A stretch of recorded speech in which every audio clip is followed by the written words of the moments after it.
औज़ुबिल्लाहिमिनश्शैतानिर्रजीम बिस्मिल्लाहिर्रहमानिर्रहीम। प्यारे बच्चों, अस्सलाम वालेकुम रहमतुल्लाहि व बरकातुहू। जमात सोम, मज़मून उर्दू, उन्वान लफ्ज़ और इसकी किस्में। प्यारे बच्चों, आज से हम ग्रामर शुरू करेंगे।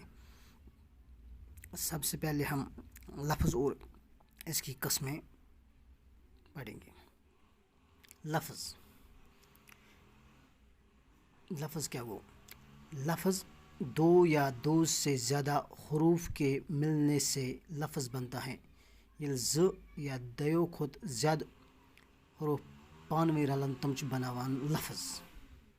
जैसे मसलन इतकन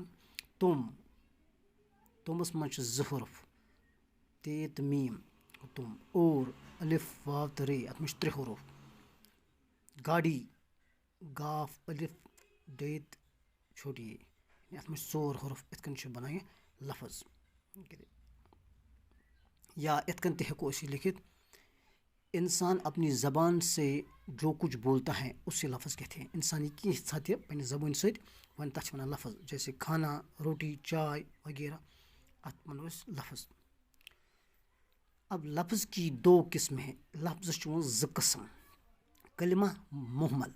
एक वन कलिमा बेक वन मुहमल। गोडुशस कलिमा क्या गो? कलिमा वो लफ्ज़ है जिसके कुछ माने हों।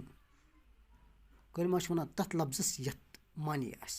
या इतकन हेको लिखित बा मानी लफ्ज़ को कलिमा कहते हैं। यत लफ्ज़स मानी आस तथ वन कलिमा। जैसे रोटी रोटी यानी चोट अच्छ माने। कापी कापी यानी यथ नोटबुक तो इंग्लिश पे वन अच्छ माने। चाय सु चवान वगैरह। मुहमल वो लफ्ज़ है जिसके कुछ माने न हो। सो लफ्ज़ यत न कह माने आस। या इतकन हेको लिखित बेमानी लफ्ज़ को मुहमल कहते हैं। यत लफ्ज़ माने आस कि तथ वन मुहमल। जैसे वाय यत सो चाय चाय माने वाय अच्छ माने कि कापी वापी वापी माने कि वोटी रोटी माने वोटी कि मुहमल। प्यारे बच्चों, इतकन पर लफ्ज़ बेमिक कस्म। शुक्रिया।